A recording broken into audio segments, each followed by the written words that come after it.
Good morning. Thank you for joining. Just bear with us a sec while we allow people to join the session.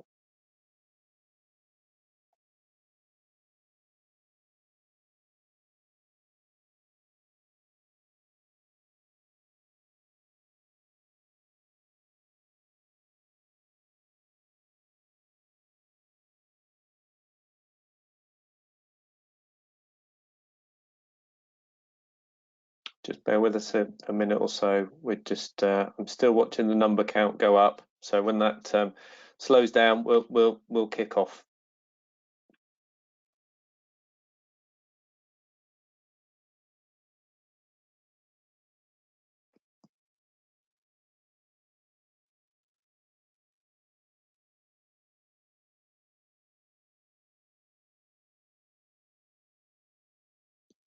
Numbers still slowly going up, so just bear with me for another minute, and then we'll start.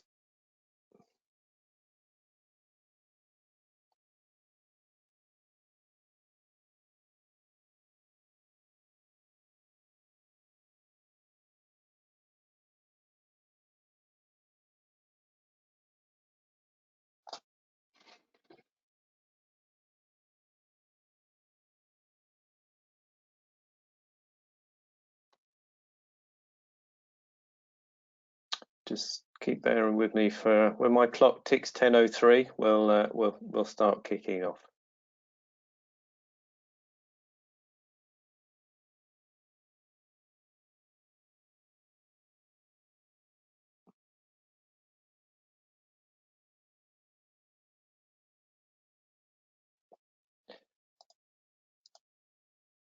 Okay. So good morning. We're delighted to welcome you today to the launch of the GMP Equalisation Working Group's GMP Conversion Guidance. My name's Dave Farrow. I'm a board director of PASA and I'm acting as the host for today's webinar. Joining me today are Geraldine Brassett. Geraldine's the chair of the industry-wide GMP Equalisation Working Group, and Geraldine will give a general update on the activities of the working group. Also joining us is Alasdair Mayes. Alasdair is the chair of the GMP Equalisation Conversion subgroup, who pulled together the guidance being launched today. Alasdair will give a high-level overview of that guidance. Before handing over to them, I'd just like to cover a couple of pieces of housekeeping. So firstly, to mention that the session is being recorded and all registered participants will have a link shared with them following the session. We'll also share a copy of the guidance with participants following this webinar. And in terms of timings, the invite you've received is for an hour. Content-wise, we have approximately 30 minutes of material prepared, so we've left plenty of time for questions. In terms of those questions, other than speakers, all participants are muted. So if you have a question, I'd ask that you raise it via the question function in the webinar. We'll endeavour to answer as many of those that are of a general nature that we can during the session. And without further ado, I'll hand over to Geraldine. Geraldine. Thank you, Dave. Good morning, everybody. Before I hand over to Alasdair to cover the sort of main content today, which is around the conversion guidance, I just wanted to take this opportunity to update you on the work of the working group, the wider GMP working group, to talk to you about new subgroups that have formed, and also then to take the opportunity to talk to you about forthcoming guidance. So the slide that's currently building on your screens will probably be familiar to you because I've used it for previous updates.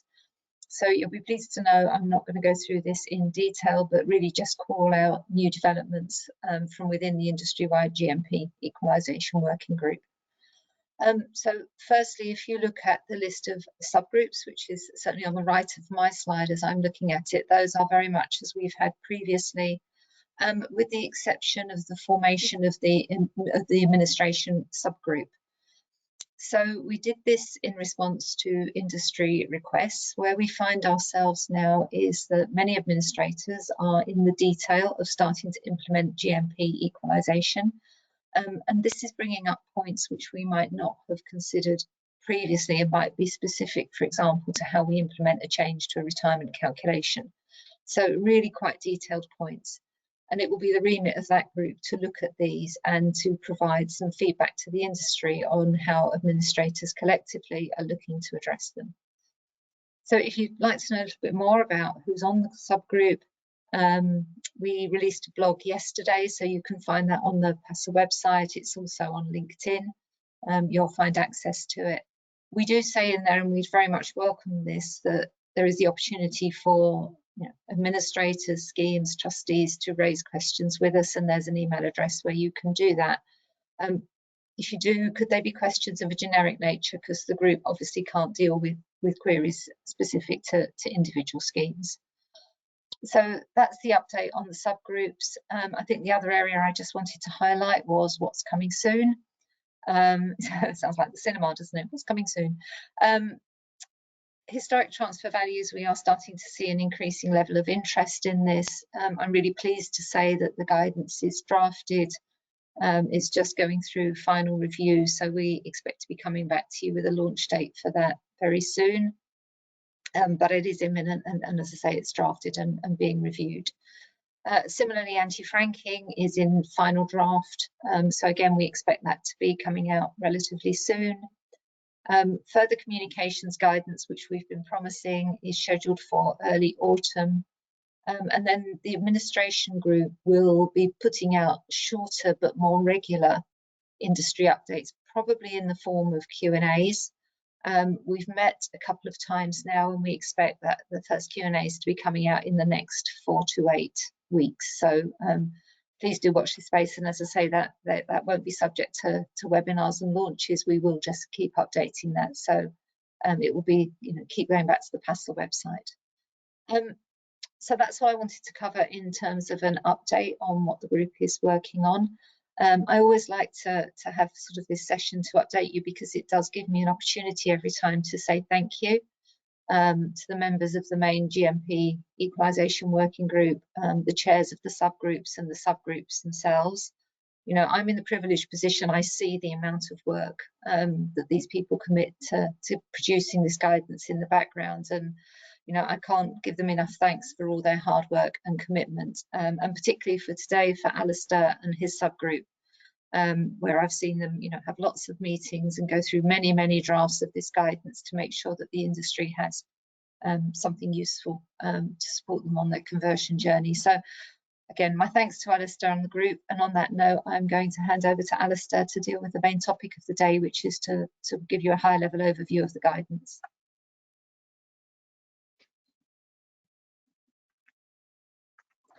Thanks, Geraldine. Yes, I'm delighted to be here today launching guidance on how GMP conversion can and is being used to enable pension schemes to equalise members' benefits for GMPs.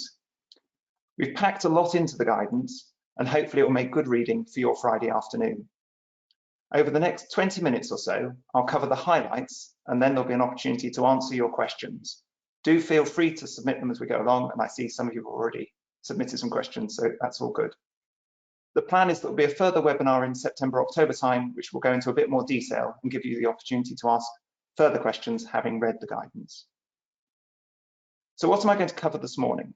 There are 6 points.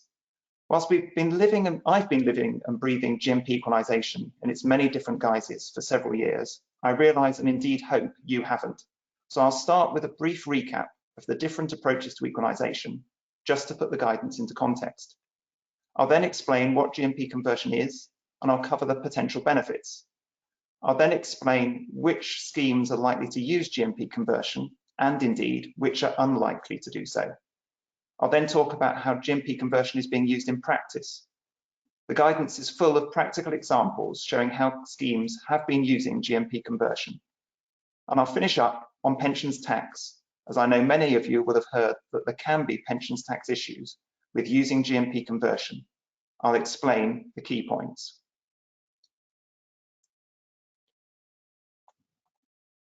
Before I go any further, I'd like to start by thanking all the members of my committee. In drafting the guidance, it's been really valuable to draw on the experience and perspective of a wide range of pensions professionals. We've got lawyers, actuaries, administrators, insurers, and clients on the group, and each brings something different to the virtual table. Thank you, everybody. It's been a lot of work, as Geraldine was saying, but I hope what we're publishing today will be invaluable for trustees, employers, and their advisors across the country. So as I said, before we dive into GMP conversion, I thought it would be helpful to start with a reminder that in the light of the judgment in the Lloyds Bank case, there are 3 methods for equalising benefits being considered by trustees and employers. These fall into 2 groups. On the left, we've got methods B and C2 as they're known, which involve a year-by-year comparison of the member's benefits with that of a notional comparator of the opposite sex. Both therefore involve keeping track of both the member's benefit and the benefit of the comparator. Under method B, you pay the higher of the 2 at all times. Under method C2, you make a comparison of the total payable since retirement accumulated with interest. Both deliver equality, but the ongoing administrative burden is high. Method D2 is quite different. It involves a one-off test to achieve equality and uses GMP conversion to sweep away the complexities of GMPs. That's what this guidance that we're launching today is all about. Now, whilst I'm passionate about the power of GMP conversion to deliver equalisation and avoid the additional complexity of the year-by-year methods, I recognise it's not right for every scheme. Predictions vary on how many schemes will use GMP conversion.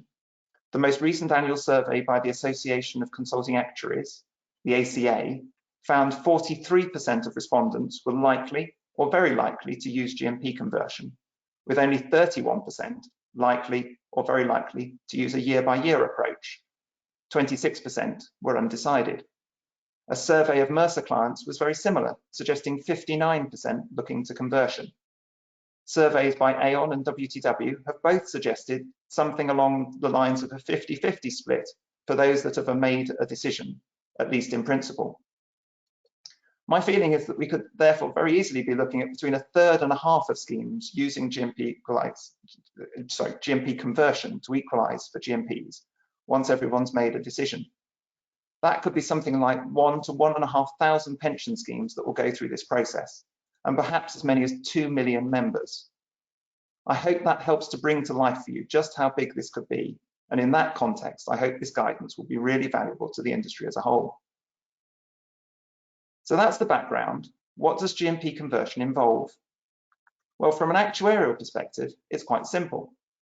You calculate the value of a male benefit and the value of the female benefit, very much like calculating 2 transfer values.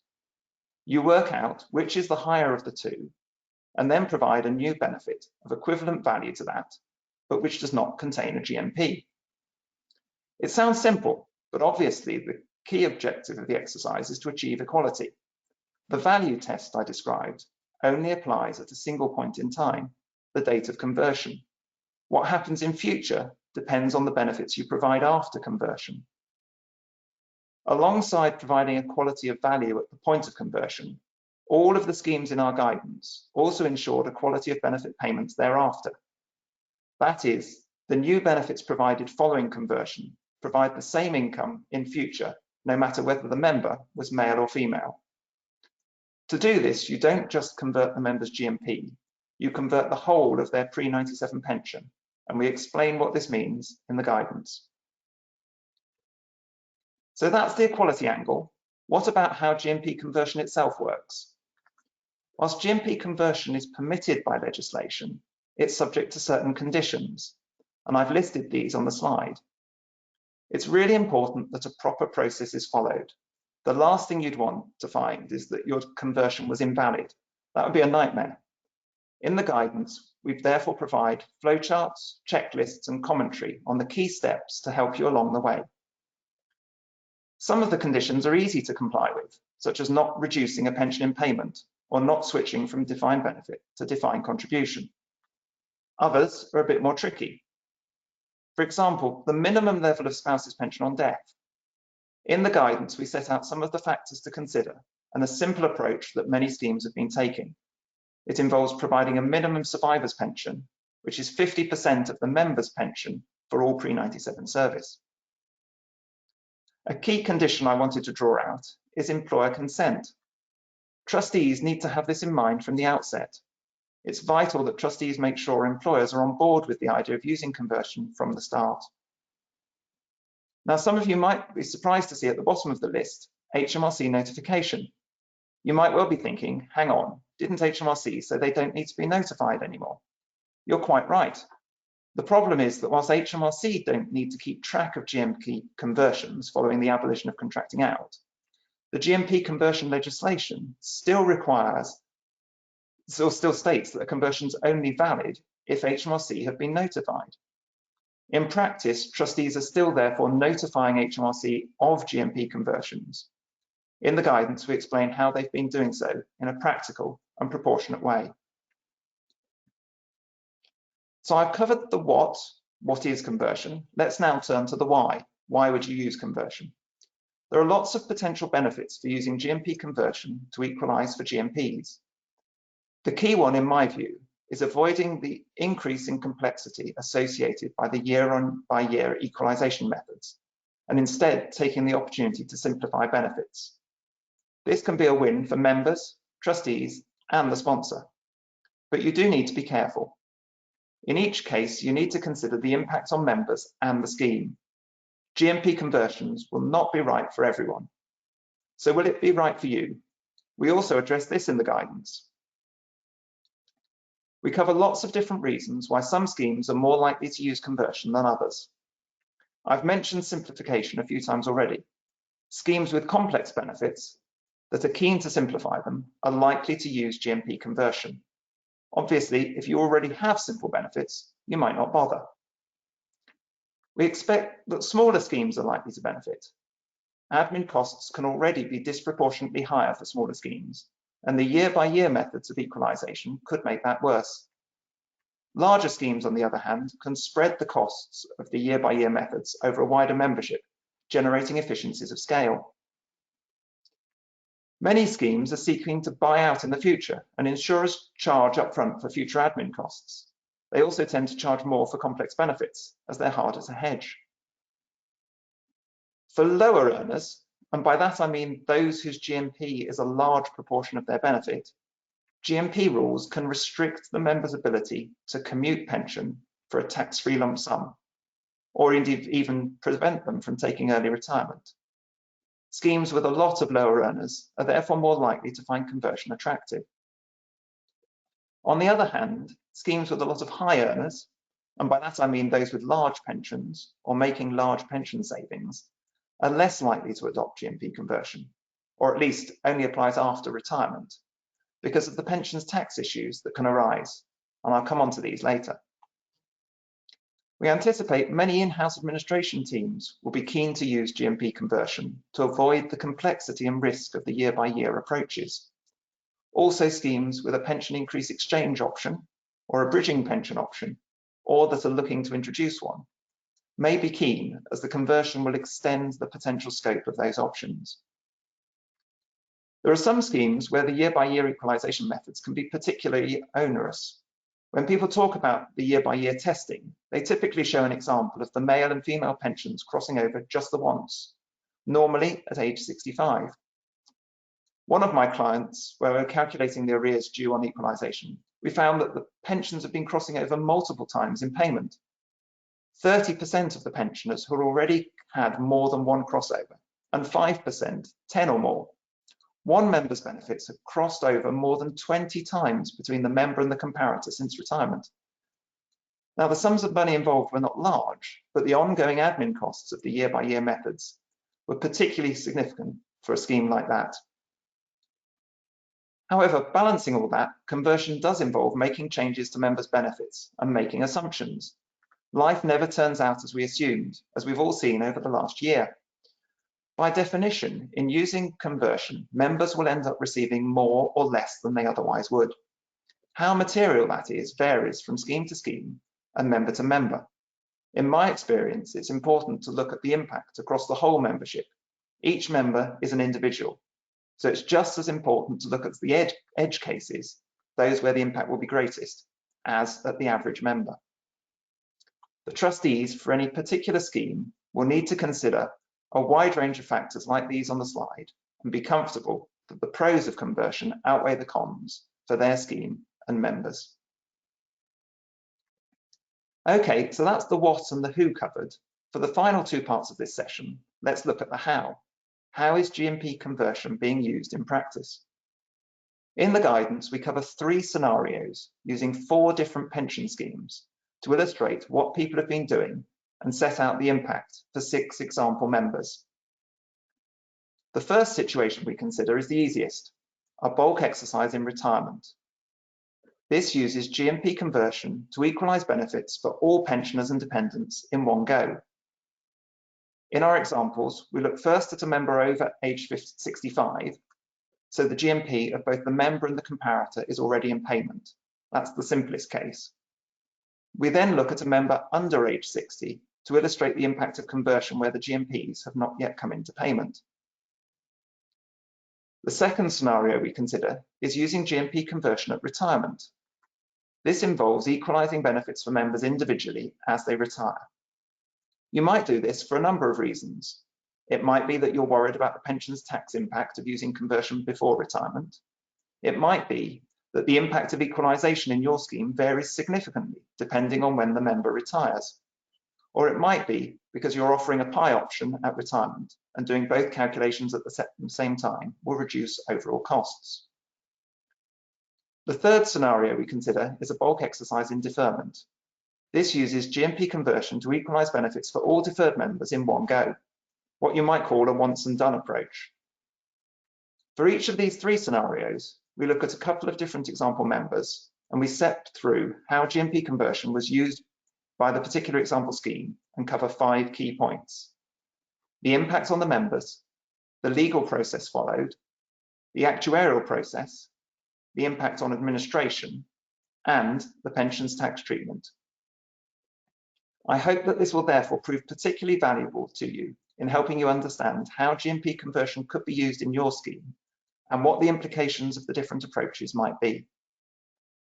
One of the key points we draw out in respect of an retirement exercise is that schemes that have gone down this route have concluded that GMP conversion must actually be happening either just before or just after retirement. Which is adopted can have a material impact on the member's options and the tax treatment. This and the actuarial certification requirements mean that it's really important to have clear and well-documented processes. We've included flowcharts in the guidance to help with this. You'll also be able to see all the detail in the guidance, but I thought it would be useful to draw out some themes. At face value, GMP conversion legislation allows significant freedom on the nature of the benefits provided following conversion. There are, for example, no specific requirements on future indexation of pensions in payment. The legislation gives trustees the power to make changes that are necessary or desirable, which might sound quite flexible, but trustees also have a wider fiduciary duty to their members. The first key point I wanted to draw out from experience is that trustees have not been imposing significant reshaping on members' benefits. Whilst I know in the early days some people floated the idea that imposing something akin to a pie at full value might be possible, trustees, having had legal advice, are typically keeping pension increase types and inflation protection similar to those that applied before. So, for example, a member that currently has a non-increasing pre-88 GMP, a CPI-linked post-88 GMP, and an RPI-linked pension in excess of GMP might, after conversion, still have a non-increasing pension element, a CPI-linked element, and an RPI-linked element. Now, the balance between the 3 might have changed, but the overall picture will still be broadly similar. So trustees aren't making sweeping changes. What are they doing? Well, we're seeing simplification of the benefits in relation to GMPs. Trustees are removing the constraints GMPs can cause in relation to commutation and early retirement. They're also harmonising annual pension increase dates and removing the need to make changes to pensions in payment at age 60 and 65. That all delivers significant simplification for administration, but I'm afraid it has to be said that pensions tax rules are causing some constraints on when schemes are using GMP conversion, and particularly for those that have yet to retire, the nature of the post-conversion benefits being provided. Now, I've mentioned pensions tax a few times, so let's wrap up with this. There are two key areas of concern when it comes to GMP conversion and pensions tax. One is the annual allowance. Will conversion trigger unintended and disproportionate annual allowance usage? The other is whether vulnerable protections from reductions in the lifetime allowance, such as fixed protection, might be lost. In the absence of specific guidance from HMRC, trustees have been working these questions through with their advisors. In the guidance, we explain the conclusions that they have reached. Obviously, what we can't do in the guidance is to give pensions tax advice. The ideal solution would be for HMRC to iron out the problems and give some guidance. In the meantime, each scheme will need to consider their own position, consider what advice they need, and potentially seek their own clearance from HMRC. So what conclusions have schemes that have already been through the process been reaching? Well, the good news is that whilst there are a number of potential pensions tax issues, trustees have been concluding, based on their own scheme-specific advice, that a number of the issues can be managed, although you might have to constrain the design of the post-conversion benefits more than you might wish. There are also some bear traps to watch out for, and the consequences could be significant for some members, so you need to be careful. So going into a little bit of detail, let's start with an easier group, existing pensioners. Generally speaking, for conversion in retirement, where the new benefit being provided is no more valuable than required to achieve equality, and the level of the member's pension immediately after conversion is not increasing above that required to achieve equality, so there's no augmentation and there's no step up, trustees have concluded that there's no annual allowance usage and no loss of fixed protection. When it comes to conversion before retirement, it starts to get trickier. The annual allowance treatment normally depends on when the member left service. Trustees have concluded that those that left before the current tax regime came into force, which was on the 6th of April 2006, remain outside the annual allowance regime, provided the new benefit being provided is no more valuable than that required for equalisation. So there's no augmentation, no annual allowance issues. Now, a lot of members with GMPs have either already retired or left many years ago. So in those two groups we've just talked about, we've covered the majority of members who need equalising. However, and I'm sure you'll have guessed this, with pensions tax, there's always a catch. There are potential annual allowance issues for non-pensioners that left after the 5th of April 2006. There are also potential issues for those with fixed protection that have yet to retire in your scheme. But don't panic, there won't be issues for all of these recent leavers, and in the guidance we explain how using a triage process and certain benefit designs, trustees have concluded that potential tax issues can be managed as long as you're careful. So as I mentioned earlier, for a scheme with a lot of high earners, you might conclude conversion isn't right for you. For others, pensions tax might not be a material issue. In my experience, the impact varies a lot from scheme to scheme. The key is understanding the issues and planning ahead, and I hope the guidance really helps with that. So there you have it. The guidance that we're launching today explains how GMP conversion is being used by schemes to equalise for GMPs. It sets out which schemes are likely to use it and which not. It explains the issues to consider and provides a series of worked examples on how GMP conversion is being used in practice. Thank you. I'll now hand back to Dave.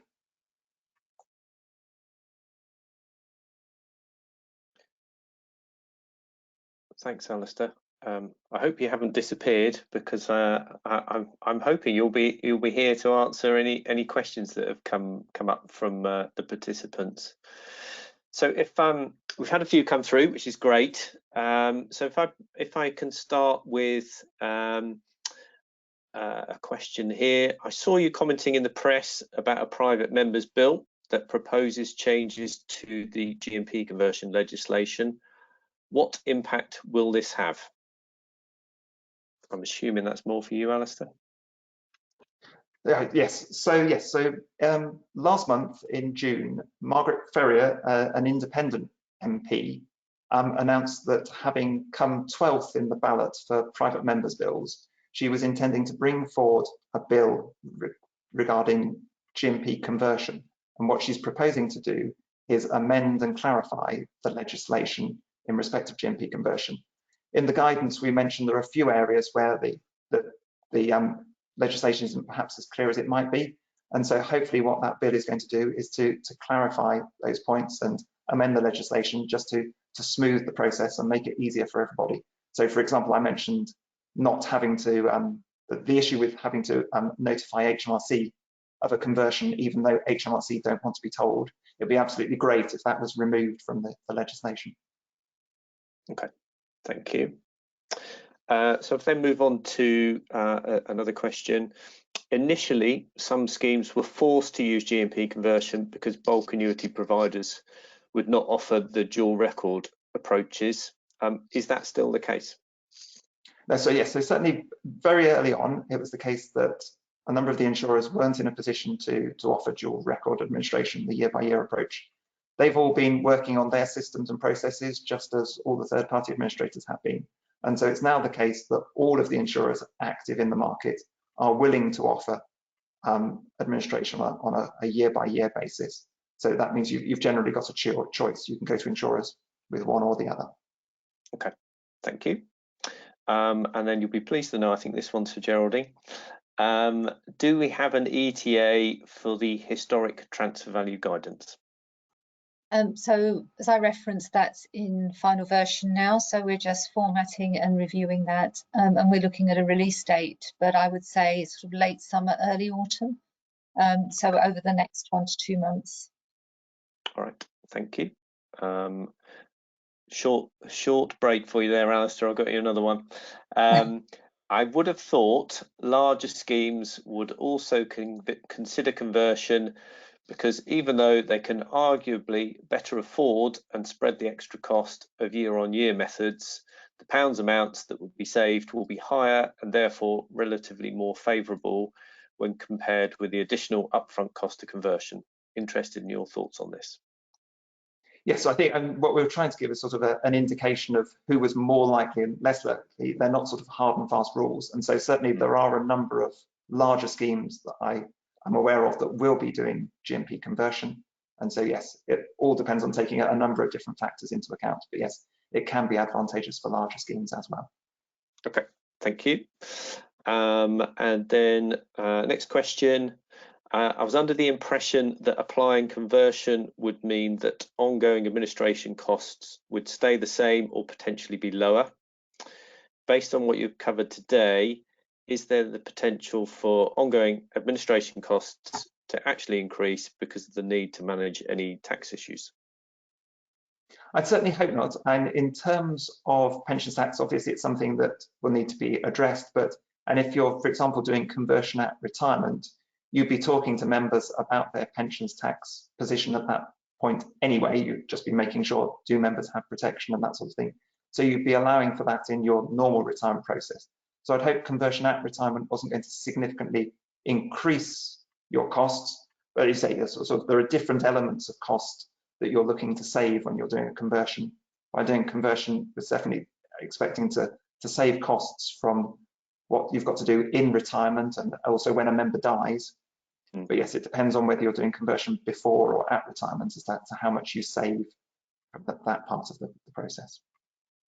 Okay, thank you. Another question, are you seeing many schemes using GMP conversion as an opportunity to support a de-risking strategy, for example, by introducing a PI at retirement? So I think there, in my view, and Geraldine's probably got a view as well, but in terms of my perspective, I think it's when it comes to something like a PI option, it's very important to consider that on its merits. You shouldn't sort of let the tail wag the dog. So I wouldn't introduce a PI option because I've got to do GMP equalisation.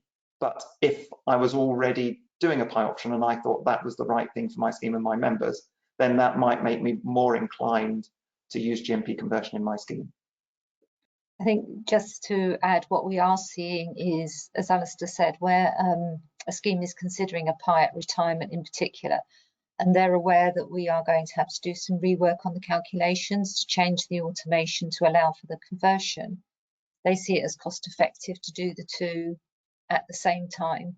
But as Alasdair references, it's incidences where the PI at retirement is already in the strategy. It just makes better use of the time to redo automation and letters.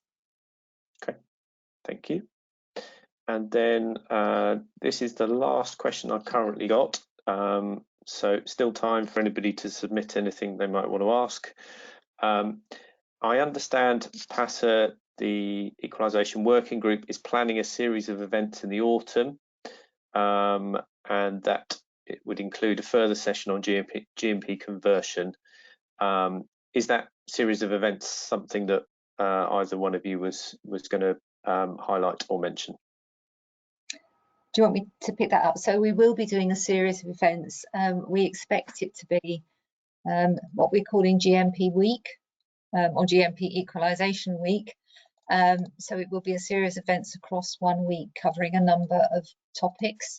We're just working through exactly what the industry would find the most beneficial for us to cover in that series of sessions. Conversion will definitely be one of them.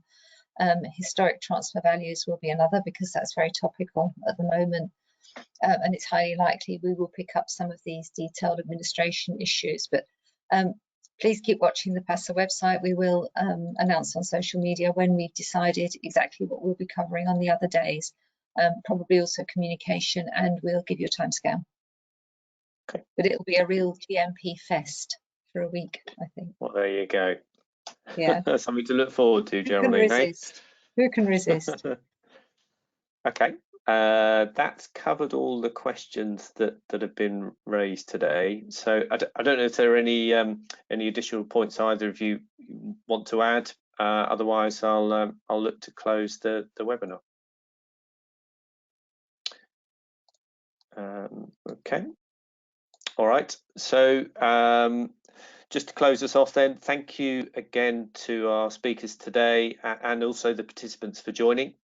I hope you found the session informative. Just to confirm, as I mentioned at the start, the guidance will be issued following the webinar. Obviously, the devil will be in that detail and back up the update that Alasdair shared. I hope you all have a good day, and thanks again for joining, and goodbye.